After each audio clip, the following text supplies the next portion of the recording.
আপনাদের মনে আছে কিনা জানি না, এই পুদিনা গাছটা পুরো নষ্ট হয়ে গেছিল, তারপরে ডাল ছেটে দিয়েছি, আবার নতুন পাতা গজিয়েছে। পুদিনা পাতা শীতকালেই ভালো হয়, ধনে পাতা পুদিনা পাতা নাকি গরমকালে হয় বাবা জানি না, ভুল বললে ক্ষমা করবেন। আর এই যে রঙিন কচু পাতার গাছটা দেখছেন, আমার ছোটো ননদ ওর বাড়ির জঙ্গল থেকে একখানা শেকড় এনে দিয়েছিল। ওই শেকড়টা যে টবের মধ্যে বসিয়েছি, সেই টবের মাটি যেই টবে টবে দিয়েছি সেখান থেকেই এই রঙিন পাতা গজাচ্ছে। এখানে দেখতে পাচ্ছেন পাতার সাইজ ছোট, আর এই দেখুন দেখাই আপনাদের, দেখেন নিচের ঘরেও রয়েছে। আজ হলো শুক্রবার, অন্যান্য শুক্রবারে সকাল থেকে দুপুর পর্যন্ত টানা কাজকর্ম থাকে, কিন্তু বেশ কয়েকদিন ধরে আমার কোনো কাজে হাত দিতে ইচ্ছা করছে না। মনের ভেতরটা কেমন হতাশ হতাশ লাগছে। কোনো কাজ করার আগে মনে হচ্ছে দূর আমার দ্বারা এটা হবে না, কিংবা এই কাজটা করে কি হবে। কাজের প্রতি অনীহা থাকলে কাজ করে শান্তি নেই ভাই, শুধু মুধু শক্তি ক্ষয়। দেখা যাক, একটু ঠাকুর পুজো বেশি করে করতে হবে, মন্ত্র উচ্চারণ করতে হবে, তবে যদি মনের শান্তি আসে। চারিদিকের পরিস্থিতিটা এত ভারী হয়ে গেছে তো, অন্যান্য বছর যেমন ওই জন্মাষ্টমীর পর থেকেই কেনাকাটা করতে ছুটি, এবছর সেটা হচ্ছে না। মানে যাবো কি, মন সাই দিচ্ছে না। তবে আমার মেয়েটা কিন্তু এবছর বায়না করছে না যে মা চলো জামা কাপড় কিনি, আমার লাগবে, একটু বড় হয়ে গেছে তো। তবে আমার কাকার ছেলেরা রয়েছে, তারপরে ভাইয়ের ছেলে রয়েছে, আমার জায়ের মেয়ে দুটো রয়েছে, এদের তো জামা কাপড় কিনে দিতেই হবে। চলুন, হ্যাঁ আজকে সকালবেলায় ঠাকুরকে আপেল দিয়ে পুজো দিয়েছি, গোটা আপেল ঠাকুরকে দিয়েছি, তারপরে কেটে অর্ধেকটা ফড়িং খেয়েছি, আর অর্ধেকের অবস্থা দেখেছেন। আমার তো ফল খেলেই অম্বল হয়, পুপু ফল মুখে দিতে চায় না। ইন্দ্রর আবার সময় রয়েছে, কোন টাইমে ফল খাবে কোন টাইমে ফল খাবে না। এই যে আপেল হয়ে যাচ্ছে কালো। ঝিঙে পোস্ত খাবি? তাহলে ঝিঙা পোস্তই করি। ওই কি হলো, মেঘ ডাকছে? ও কালকে বিকেলেও ডেকেছিল। বৃষ্টির আশায় গাছগুলোতে জল দিইনি, সকালে গিয়ে দেখি সব নুইয়ে পড়েছে। তোর বাবা সঙ্গে সঙ্গে বালতিকে বালতি জল ঢাললো, নাহলে গাছ যেত শেষ হয়ে। চলুন বন্ধু, একটু ডাল করব, ঝিঙা পোস্ত করব, আর আমার আর ইন্দ্রর জন্য কাঁকরোল ভাজা।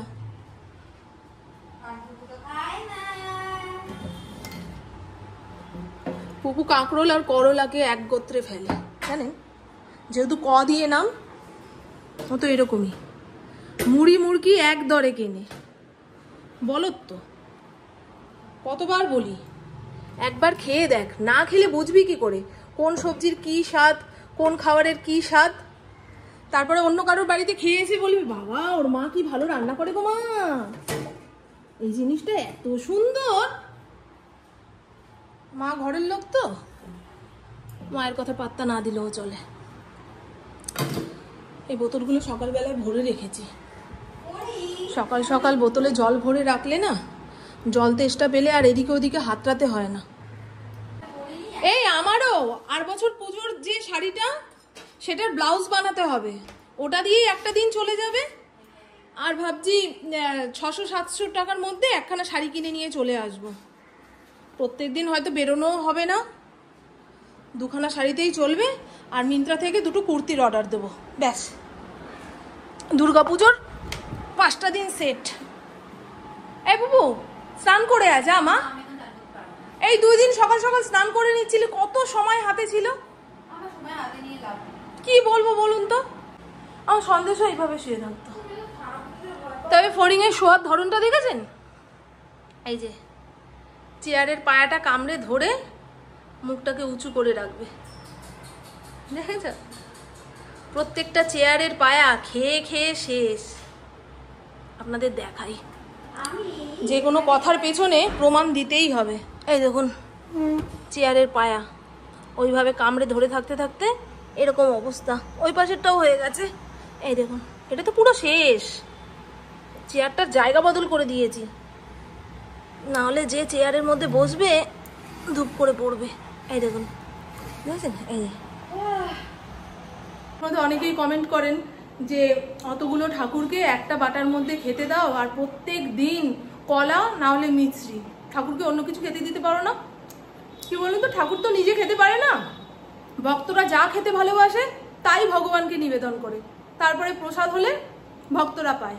কিন্তু আমাদের ঘরে এই ফল এত অবহেলা, এত অবহেলা, এটা ঠাকুর পুজোর প্রসাদ হয়ে গেছে, তারপরেও যদি কাউকে সাদি বলে ঠাকুর বাঁচাতে পারবে না, এই প্রসাদী ফল খেলেও অম্বল হবে। সেই কারণেই ঠাকুরকে বিভিন্ন টাইপের জিনিস আমরা খেতে দিতে পারি না। প্রসাদ অবহেলা হলে না বড় কষ্ট লাগে। তবে একটুখানি মিষ্টি দিলাম কিংবা কাজু বাদাম দিলাম, ড্রাই ফ্রুটস দিলাম, সেটা টুক করে খাওয়া হয়ে যায়, কিংবা কখনো না কখনো খেয়ে ফেলতে পারবো। ফলটা কেটে ফেলেছি তাই, গোটা ফল থাকলে যখন খুশি কেটে খেতে পারতাম। কালো হয়ে যাচ্ছে। আমি মোটা ফল খেতে পারি না, একটু পরেই চোরা ঢেকুর উঠবে। গরিব ঘরের মেয়ে তো, ফল দুধ মাখন হজম করা খুব কঠিন। আমার জন্য ওই ভাত, ওদের পাতের খাবার এসবই ঠিক আছে, সেই খেয়েই সুস্থ আছি। আর ইদানিং আমার খাওয়া কি বেড়েছে বন্ধু, মানে ভাত ডাল তরকারি না, ক্ষণে ক্ষণে মনে হচ্ছে আমার মনটা খুব খারাপ, এখন আমাকে মুখ চালাতে হবে। কালকে রাতে মহাভারত দেখতে দেখতে এতগুলো টোস্ট বিস্কুট খেয়েছি, পেটের অবস্থা খারাপ, দাঁতও কেমন ব্যথা করছে। শক্ত বিস্কুটগুলো কামড়ে কামড়ে খেয়েছি না, তাও আবার সামনের দাঁত দিয়ে। সামনের দাঁত ফাঁকাও হয়ে গেছে। কেন রে মা, এটা কি হয় স্বাভাবিক? আমার সামনের দাঁত কিন্তু এত ফাঁকা ছিল না, দিন দিন দেখছি ফাঁকা হতেই থাকছে হতেই থাকছে। এরপরে রেলগাড়ি চলতে শুরু করবে। ফাঁকা দাঁতের হাসি দেখতে ভালো লাগে না, তাই না? দাঁত যত সুন্দর হবে হাসি তত সুন্দর লাগে। যেমন মাধবী দীক্ষিতের হাসিটা দেখবেন, মুক্তোর মতো দাঁত। আমার যে কি ভালো লাগতো ওর হাসিটা, জুই চাওলার হাসি, মিষ্টি। মাধবী দীক্ষিতের দাঁতগুলো পুরো মুক্তোর মতন, এক সাইজের।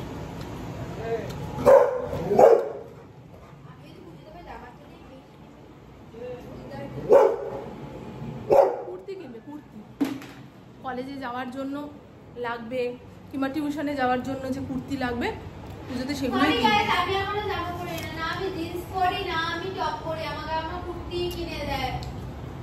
সব জায়গায় পরা যায় না গো। চল না সবজিপাতি বানিয়ে আমার এই কিছুদিনের ভিডিও একটুখানি বকবকের উপরেই থাকবে, কারণ কাজে কর্মে মন নেই। করবো কি দেখেন, কথা বলতে বলতে ঘেমে যাচ্ছি, কাজ দেখাবো কি গো? মারাত্মক মারাত্মক গরম হয়েছে। তাড়াতাড়ি রান্না করে এখন মহাভারত দেখবো। সকালবেলা চা খাওয়ার পরে চলো চলো চলো মহাভারত দেখবো। এখন মহাভারতটা যতক্ষণ না শেষ হবে ততক্ষণ চলো মহাভারত দেখবো। ইন্দ্ররও নেশা হয়ে গেছে। আমি প্রত্যেকদিন রাত্রিবেলা, কালকে 1:30 পর্যন্ত দেখেছি না রে মা, 1:30 পর্যন্ত মহাভারত দেখেছি। যখন মন মেজাজ খারাপ থাকবে, মনের মধ্যে নেগেটিভ চিন্তা আসবে, তখন এরকম ধর্মে কর্মের সিরিয়াল বই দেখা দরকার, পড়া উচিত।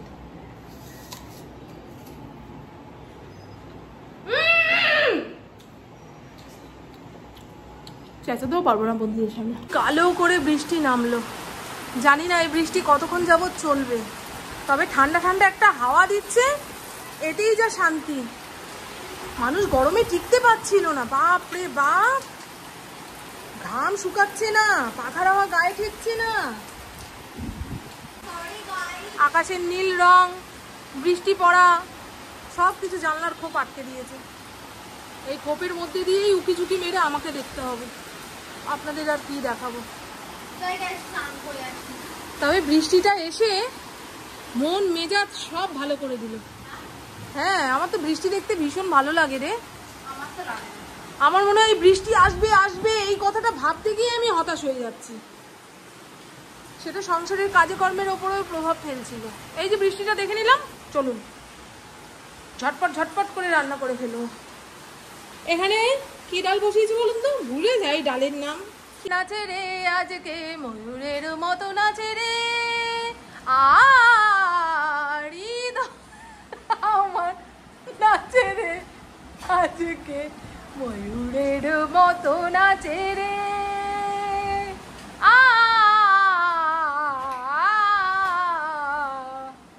গানটা কর, আমিও জানি না।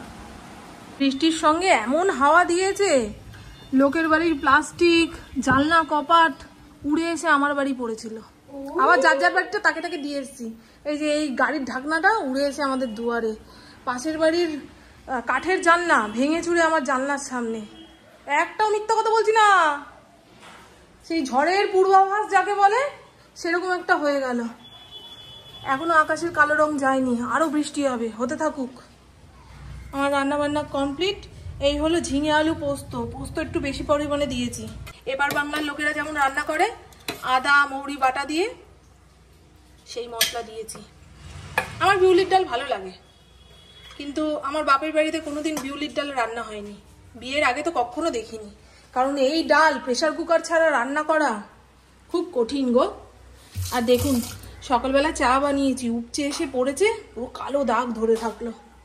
এই মাছ দিয়ে ঘষতে উঠাতে অনেক সময় লাগবে। বাবা ভাত বাড়ি চল। ফড়িংয়ের খাওয়া হয়ে গেছে, সব ঝিঙা আমার পাতে পড়েছে আর সব আলু তোর পাতে পড়েছে। হ্যাঁ রে, চলুন বন্ধু, আয় ফটকে আয়। না না, ও যাবে। আমার নাইটিগুলো আরো ছোট করে কেটে সেলাই করব, তাহলে হোঁচট হুচট খাওয়ার ভয় থাকে না। সিঁড়ি দিয়ে উঠতে গেলে বড় হোঁচট খাই, দেখেছেন? এখনো চারপাশটা কেমন কালো করে রয়েছে। আরো বৃষ্টি হবে, আরো বৃষ্টি হবে। 3-4 দিন ধরে আকাশ পুরো গুমোট।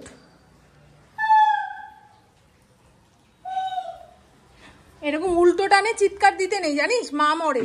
Good evening. এখন ঘড়ির কাঁটা 6:45 ঘরে। পুপু স্পোকেন ইংলিশ ক্লাসে যাচ্ছে, ইন্দ্র দিয়ে আসবে। আর বাইরেটা যে কি মেঘলা করে রয়েছে। পুপু একবার বলছিল আজকে পড়তে যেতে ইচ্ছা করছে না, মনে হয় ঘরে বসে ল্যাদ খাই। আবার 8টা 8:30টার পরে মন খারাপ লাগবে, কেন পড়তে গেলাম না, সব বন্ধুরা পড়তে গেল, বুঝলেন?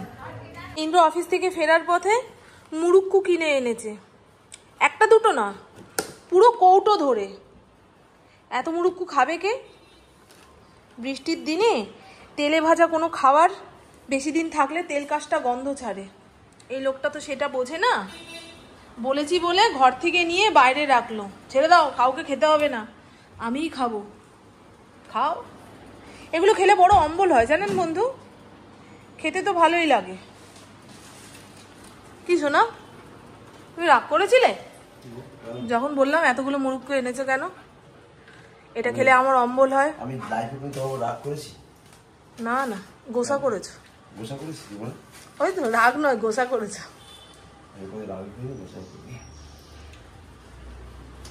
Tata tata. এই ইয়ে লাগানো রয়েছে, নাম ঠিকানা বলে ফেলো। আজ হলো নেক্সট ডে, ঘড়ির কাঁটা 9:30 ঘরে। কাল দুপুর থেকে যে বৃষ্টি শুরু হয়েছে এখনো পর্যন্ত হয়েই চলেছে। ইন্দ্র মনে হয় বাজারে গেছিল। এরকম বৃষ্টির দিনে মোটে বিছানা থেকে নামতে ইচ্ছা করে না, ঘুম আসুক বা না আসুক। নৌকা নিয়ে বাজারে গেছিলে নাকি? ও, আমার মাকেও মাছ দিয়ে এসছো। আজকে কি শুধু মাছ এনেছো আর শাক এনেছো, তাই তো? বাজারের সমস্ত মাছ তুলে নিয়ে চলে এসছে। কাটাপোনা, ইলিশ মাছ আমার ভালো লাগে না, কেন আনলে? ইলিশের না আছে গন্ধ, না আছে স্বাদ। ও কচু শাক এনেছে, এই দেখুন। এবছরে একদিনও কচুর শাক খাইনি আমি। এখন ঘড়ির কাঁটা 2:36 ঘরে। ইন্দ্র সকালবেলায় যে বাজার থেকে মাছ আনলো, সমস্ত কিছু ধুয়ে স্নান করে ঠাকুর পুজো দিয়ে আস্তে আস্তে 12টা 12:30। তারপরে আমি পুপু চা খেলাম। দুপুরে রান্না করেছি খিচুড়ি। আজ যা বৃষ্টি শুরু হয়েছে, খিচুড়ি ছাড়া কোনো কিছুর কথা ভাবাই যায় না। তো চলুন বন্ধু দেখিয়ে দিই। বৃষ্টি তো দেখালাম, সঙ্গে যে খিচুড়িটা রান্না করেছি সেটা না দেখালে কেমন লাগে। আজকে সকালবেলা ইলিশ মাছ এনেছে, একদম ছোট্ট। খিচুড়ির সঙ্গে ইলিশ মাছ ভাজা। আজকে দেখেছেন বৃষ্টি মোটে থামতেই চাইছে না। ঘরে গোবিন্দভোগ চাল ছিল না, এমনি সেদ্ধ চাল দিয়ে খিচুড়ি বানিয়েছি। পুপুকে বাটিতে করে দিলাম, জিজ্ঞাসা করলাম কি রে কিছু ধরতে পারিস? বলছে না তো। আমি চালটা কি বলছে? বলছে হ্যাঁ একটু মোটা মোটা, অন্যান্য দিনের খিচুড়ির তুলনায়। ইন্দ্র 2 ঘন্টার জন্য রাস্তায় বেরিয়েছিল। এরকম ঝমঝমে বৃষ্টিতে কি কাজ করবে। ইলিশ মাছ ভাজা সব কটা ভেজে রেখে দিয়েছি। আমি আর ইন্দ্র ছাড়া কেউ খাবে না। আমি আবার বেশি পরিমাণে মাছ খেতে পারি না। এখান থেকে 1 টুকরো হয়তো খিচুড়ির সঙ্গে খাবো, বাদ বাকিটা পড়ে থাকবে। রাতে যদি ভাত করি মাছের ঝোল করে ফেলবো। এই হলো আলু ভাজা। পটল ভাজার তেলে আলুটা ভেজেছি বলে কালো কালো লাগছে। পটল ভাজা, বেগুন ভাজা। আর এই হলো সেদ্ধ চালের খিচুড়ি। ঘরে যা যা ছিল সব দিয়েছি। নারকেল দিয়েছি, ফুলকপি দিয়েছি, আলু দিয়েছি, মশলাপাতি, ঘি সমস্ত কিছু দিয়ে দারুণ একটা খিচুড়ি বানিয়েছি। খুব ভালো হয়েছে। ফুলকপি দিয়ে খিচুড়ি এমনিই ভালো লাগে। আর দেখাই, ইন্দ্র এরকম বৃষ্টির দিনে ছাতা না নিয়ে বেরিয়েছিল। আসার সময় 2খানা ছাতা কিনে নিয়ে এসছে। এই বৃষ্টিতে আমাদের 2খানা ছাতা আসলো, দেখেছেন? একটা সবুজ, একটা এটা কি কালার, পানা ফুল কালার। খুশি? আমার মুখটা কি একটু চকচক করছে? আমি তো আয়নার সামনে দাঁড়িয়ে দেখছি আমার মুখ ভীষণ চকচক করছে। ওই ডট অ্যান্ড কির নাইট ক্রিমটা মেখে স্কিনটা বেশ ভালো হয়ে গেল গো। তো চলুন বন্ধু, আমার বকবক আজকের মতন এইটুকুই। আপনারা সবাই খুব খুব খুব ভালো থাকবেন, নিজের শরীরে খেয়াল রাখবেন, সুস্থ থাকবেন, আর অল টাইম স্মাইল করতে হবে। টাটা, খুব ভালো থাকবেন। আজকে আমাদের এলাকায় প্রায় প্রত্যেকটা বাড়িতে খিচুড়ি রান্না হবে। এরকম বৃষ্টিতেও সচরাচর দেখা যায় না, না? 4 দিন ধরে যা গরম ছেড়েছিল, সেই জায়গায় 2 দিন ধরে বৃষ্টি হচ্ছে। বাবারে, এর থেকে বেশি হলে আবার ভেসে চলে যাবে শ্রীরামপুর এলাকা। বেশির দরকার নেই, অতীতেই ক্ষতি বলি না। অল্পর উপর দিয়ে বৃষ্টি বাদল কেটে যাক, ওয়েদারটা ঠান্ডা করে দিক, তাহলেই হবে। আমার প্রভু দেখুন, পা টান টান করে শুয়ে রয়েছে। এখন সবাইকে খেতে দেবো, আমিও খেয়ে দিয়ে বিছানায় বডি ফেলবো। টাটা বন্ধু, টাটা।